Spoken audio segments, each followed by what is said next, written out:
Gardening in fall can be tricky because of the upcoming frost date that threatens to kill off most, if not all, of your vegetable plants.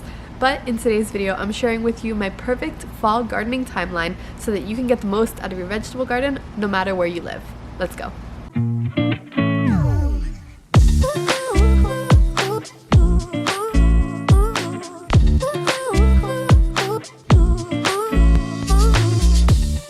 Hey, and welcome back to Mini Urban Farm, a channel about gardening and homesteading in the suburbs. My name is Veronica, and on this channel I teach people how to garden and grow food in their backyards, homesteading, all of that stuff in suburbia. So if that sounds good, don't forget to subscribe to the channel. Today we are talking about fall gardening, more specifically my fall gardening timeline. All right, I get tons of questions about, can you even grow food in fall if you're not in like a super warm climate? And the answer is yes, you can grow food year-round, all right?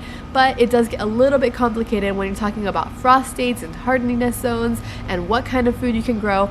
And today I'm breaking it down for you, starting with your hardiness zone, all right? That is step number one. Now, I know I sound like a broken record on this channel talking about you need to know your hardiness zone, but for fall gardening, you really, really do, all right? Not only will your hardiness zone determine how long you have left to grow vegetables, and we will get into that one, all right, but it'll tell you your first frost date or your estimated first frost date. So if you're not familiar with what hardiness zone is, basically it's going to tell you when is the last day you're able to grow food based on when the frost is coming, all right, and they'll tell you your first frost date, your last frost date, that sort of thing. If you don't know how to find your hardiness zone, it is super simple. Just go online, search hardiness zone plus your zip code. That will bring up your hardiness zone, all right, and you'll be able to find your estimated first frost date.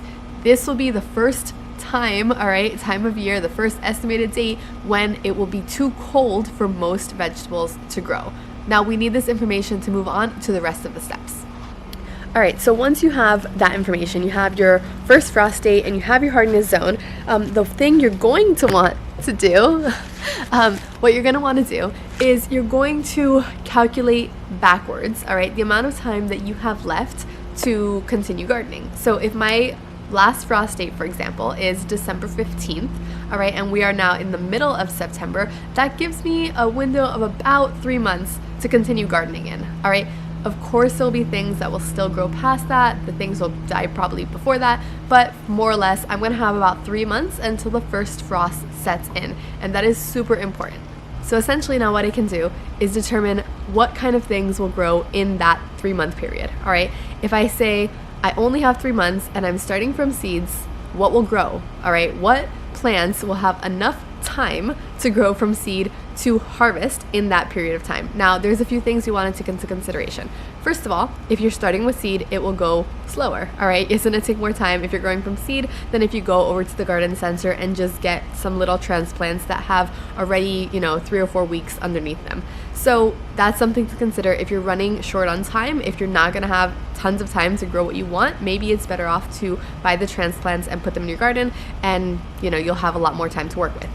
But if you're starting from seed, you're going to want to grow things that grow pretty fast if you're working with a short period of time, all right? For example, if I'm working with 3 months, I probably cannot grow something that takes 6 months from seed to harvest, or from putting it in the ground to harvest. That just won't work.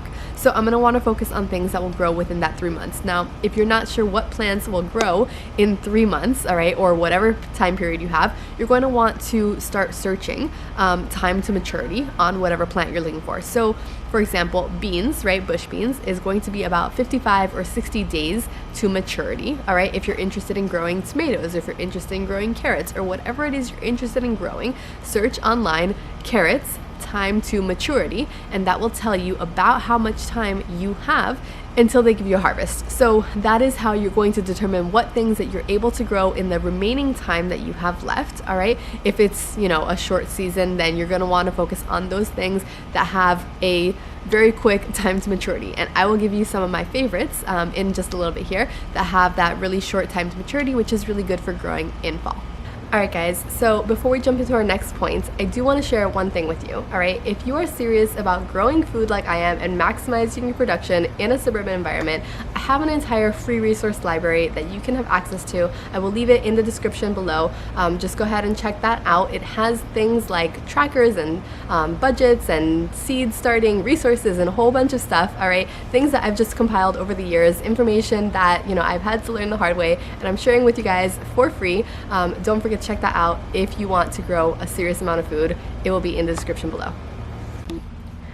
Alright, so next up you're going to want to consider what things will actually grow in fall. And here I have two examples. Alright, I have my entire seed box here with all of my seeds, but I have just taken out these two examples.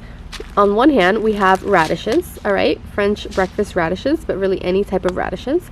Alright, and radishes are very quick to germinate and they are a cool season crop. Alright, these radishes will probably not do very well in the heat of summer down here in Florida, alright, whereas okra will do extraordinarily well in summer, alright, especially when it is 80s and 90 degree outside, but it will probably not do so well when it is in the 40s and 50s, and you're not likely to get a huge crop. Now, the main difference I want to point out here is the heat requirements, alright, the temperature varies. So a lot of these root crops that I have in here, alright, you can see some beets, and I have some carrots in here and a whole bunch of other things. Alright, these are root crops and they just do better when the temperatures are much lower. Alright, for example, carrots and beets will not grow in the heat of summer down here, alright, because it is too hot. Now on the back of the seed packet, you're able to see here where it says frost hardy right at the top there. Alright, so these need ideal temperatures, like you can see right here, of 50 to 85 degrees, but more in that mild temperature range. All right, if it's 85 and 90 every single day, you're probably not going to get a great harvest from this. So knowing what things are cool season crops versus warm season crops, like a whole bunch of this stuff I have in this miscellaneous bag, which here is a prime example of that. All right, I have some corn here. Alright, and this is not going to do very well when it's 20 degrees or 40 degrees outside, alright? It's just not. This needs a lot of heat in order to do well. So knowing what things require heat and what things can actually grow in a little bit cooler temperatures, that is going to be essential for fall gardening. Alright, so what are the best fall season crops? Now, this will definitely vary depending on where you live, alright? I live in a very warm climate where it doesn't drop into the 30s and 40s very often during fall, and we have a very long growing season even into fall. So it will definitely depend on where you live and the time that you have to grow. But generally, things like salad greens and root crops will be the best bet for fall gardening. Now, let me break that down. Salad greens grow very fast, all right? You can go from seed to harvest in just under a month even, all right, with most salad greens. Now, that is the perfect turnaround time for a very short gardening season if you are gardening in fall in a, you know, climate like zone 6 or 7, something like that, all right? That will be perfect for getting a very quick turnaround with something that grows really fast. Now for fall gardening, you're also going to want to focus on some root crops, all right? Because these things do really well when the temperatures drop. They are underground, right? They don't grow above the ground. Carrots will grow down into the earth, and the same thing with all root crops, making them an excellent choice for when the temperatures starts to get a little bit colder out. These things will not do well in the heat of summer. I will not be able to grow carrots in 90-degree weather, but when the weather cools down a little bit, that is the perfect opportunity to grow these things, all right? And the same thing with brassicas, right? Things like cauliflower and broccoli, Brussels sprouts. Those are amazing things to grow for fall because they do well in a colder temperature and they will not do well in summer. So focusing on those cool season crops plus the faster turnaround time will give you a large range of vegetables that you're able to grow for fall gardening. Alright, so as far as a fall gardening timeline, alright, it would be impossible for me to give you a timeline with actual dates on it because I don't know where you live, I don't know, when you're watching this video or any of that. So what I will give you is an entire timeline, all right, with things to do on it, and that way you can take your hardiness zone and your first fall frost date, right, your frost date, and work backwards with a time limit on each of these things. So the first thing that you're going to want to do for fall gardening, of course, is germinate your seeds, all right? So the seed starting process, actually starting the seeds, does not take very long. That can be done in one day, but allowing for the germination time, which varies upon the vegetable, all right? That could be anywhere from a few days to a week or a little bit more. give that period of time for your seeds to germinate. All right, so let's call that a week for germination, just to account for everything. Now, the second step is allowing for those seeds to be big enough to actually put in the ground if you haven't started them out here. All right, a lot of root crops you'll start directly in the soil because they don't like to be transplanted, but you could transplant salad greens, you could transplant some tomatoes like I do in fall. It will depend on what you're growing. So allowing those seeds to get big enough, allowing the seedlings to get big enough to the point where you can actually put them in the ground usually goes for at least a few weeks. All right, I let my tomatoes grow to about a month or so before I even think about putting them in the ground, and it will depend on how big you want your things to get before you put them in your garden. So that is about another month or so in my opinion, and then moving on, you will want to allow for the growth period. All right, this is where that, the actual magic happens, if you will. If you're talking about salad greens, that will probably already have run its course in a month. But if you're starting them from seed and you put them in the ground a week later, then the growth period is another 3 weeks. Perfect. You have a month and you got salad greens. All right. But if you're talking about tomatoes, on the other hand, all right, if you're in a warmer climate for fall and you have a little bit more time like I do, I allow my tomatoes to germinate for a week. I give it about a month or so before I even put them in the ground. And then from there, it's another 2 months, all right, the growing part, before I get a harvest. That will give you about 3 months total from start to harvest, all right, which is the growing time for tomatoes. And if I have that much time between, now and my first frost date, then that is perfect because I'm still able to harvest tomatoes. However, there is one caveat, all right? If you're growing something like a root crop that is ready for you to pull it up, and you pull it up and it's done, all right? Let's talk about carrots or radishes, for instance. You plant one radish seed, you get one radish. Perfect. If you have time to harvest, all right, before your last frost date, by all means, go ahead and plant that. However, if you're growing tomatoes, all right, or anything that you keep picking more than once, all right, tomatoes, you pick one tomato, the plant will still keep producing, all right? So you're gonna have to think about, you don't wanna just get it to the point where it's finally producing tomatoes. You're gonna want to enjoy those tomatoes for some period of time, all right? It's not gonna give you all of the tomatoes at once. Even determinate varieties will usually not give you all of the tomatoes at once. You're going to have to allow the plant a little bit of room, a little bit of time in order to get everything from that plant. So if I plant tomatoes in October, all right, and a frost comes and kills them out in December, they're not even producing, all right? Maybe I can manage to get them to January and then a frost comes, I might get 1 or 2 tomatoes, but I'm probably not gonna enjoy that entire, crop of tomatoes because the frost is not gonna allow it to get to that point.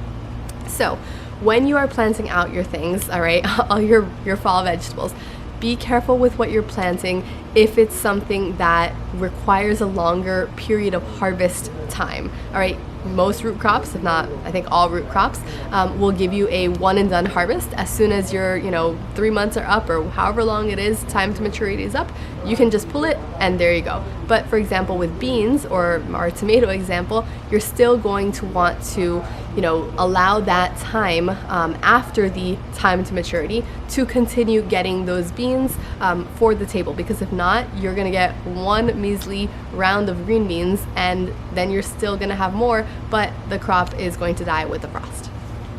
All right, so when is it too early to plant a fall garden? All right, if you are super anxious and you don't want to wait, all right, like happens to me sometimes, then you might be asking yourself, is it too early to plant your fall garden? Now, generally, right, this is not a concern. You can plant out your vegetables and then wait your time and put them in the garden. However, you are going to want to consider a few things, all right? 2 things mainly. If your vegetables, all right, are cold season crops and you started them too early, meaning you started them sometime in summer, all right, and the temperature has not cooled down enough by the time that they're ready to go in the ground, or you planted them out in the ground already and they're starting to grow, right? Your carrots are starting to come up and germinate and all of that, but it's still 90 degrees outside. That's probably not going to go well. So you want to time it appropriately so that your fall crops get fall weather, all right? So in that sense, yes, it is probably too early to start it in June sometime if that thing is going to come into maturity and the weather is not going to be cool enough for it.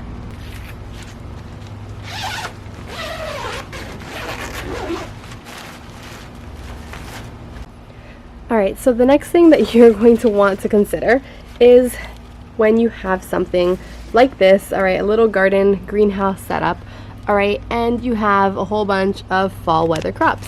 For example, our salad greens and our broccoli over here. Alright, so these things, you don't want to have them ready and not have space in your garden. Alright, it just so happens that I have already cleared out tons of space and started planting my direct sown seeds for fall, alright, and I've left spaces where each of these things go, alright. There's a whole bunch of spaces here, as you can see, where I'm still going to be planting out things from the greenhouse. However, if I have my seedlings, like these for example, alright, and they are ready to go, these ones are obviously not, they're still way too little, alright, but if I had my seedlings and they were much bigger than this, and I was ready to plant them out here, alright, into my garden. However, you can see that these okra plants, alright, it is still very hot outside and my okra is still growing. If these okra plants are not ready to come up, and this is where these plants were supposed to go, then something's got to give. I either have to rip up my okra plants ahead of time, or I have to get rid of my fall seedlings. Now, I don't want to do either in that situation, which is why it's really important to make sure that when you have things ready to go into the garden, you have a space for them, either because you already accounted for clearing out that space with something that was, you know, quicker production than something like this, alright, or you accounted for ripping this up before planting this out, and that's fine. Now, at this point in time, I would not want to rip up my okra because I have not gotten a harvest from it yet. So I am waiting, alright, which gives me time to allow these seedlings to grow. So you really want to time it right when it comes to fall gardening. Alright, so what are some of the best fall crops? I know we touch on which crops are the fastest or the, you know, best for fall temperatures, that sort of thing, but here's my recommendations for things to grow in fall. I made a little list here on my phone. So we have brassicas, alright, like broccoli and cauliflower and Brussels sprouts, that sort of thing. I'm growing Brussels sprouts and broccoli this season, but those things will take a little bit more time to maturity. So you want to ensure that you are starting them early or that you have the time to grow them in. All right, those are some of my favorite things to grow, especially Brussels sprouts, because they grow so big and beautiful. They're amazing. And then we have salad greens. All right, so things like spinach, arugula, mustard greens, Swiss chard, kale. All of those things are very fall worthy, all right? They tolerate some frost and they grow really fast, so perfect for fall growing. And then of course the root crops like beets, radishes, carrots, that sort of thing, because they grow usually pretty fast depending, all right? Radishes will grow super fast, carrots take a little bit longer, but those things grow underneath the ground and definitely can tolerate the colder weathers. Those are all the things I recommend growing. If you live in a warmer climate than I do, you can definitely get away with growing beans and tomatoes and that sort of thing, but essentially across the board, the salad greens, root crops, and brassicas are going to be your go-tos. Alright, so one last tip I do want to leave you guys with. If you are growing things and you have gone well past your frost date, alright, which definitely happens to me, I grow things significantly past my frost date just to experiment and see if they will grow, and most of the time they will. One thing that you're going to want to know is how to take care of them, all right, if there is actually a frost. How do you prevent your crops from dying when there's actually a frost? And I do this in 3 different ways. Number one is to bring your plants indoors. Now, things like this that are in my raised garden beds, I'm not going to go ahead and dig them up, right? I would never just take them up to bring every single one of my bean plants inside. That is just not going to happen.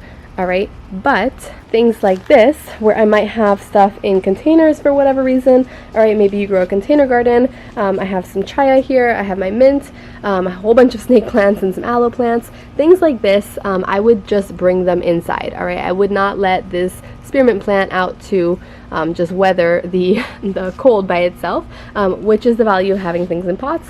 If you do have things like this growing, then you can definitely just bring them inside, alright, and they will be much better off without the cold temperatures.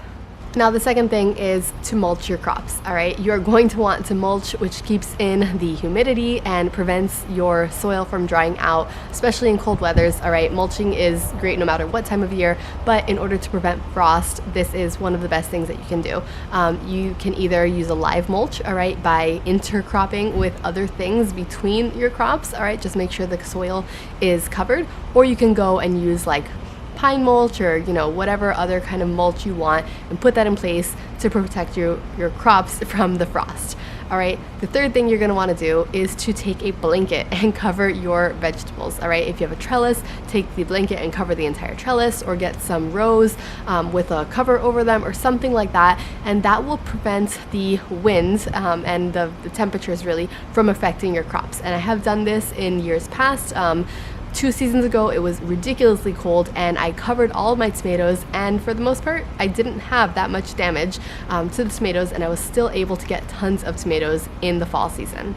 Alright guys, so that is my entire fall gardening timeline, along with a whole bunch of things that I hope you'll enjoy growing in the fall season, and some tips and tricks on how to grow in fall. Now, if you enjoyed this video, don't forget to check out what I'm actually growing in fall, all of my seed starts, all of my seedlings, everything like that. I will leave it here on the screen for you guys. Don't forget to check that out, and I will see you guys in the next one. Bye!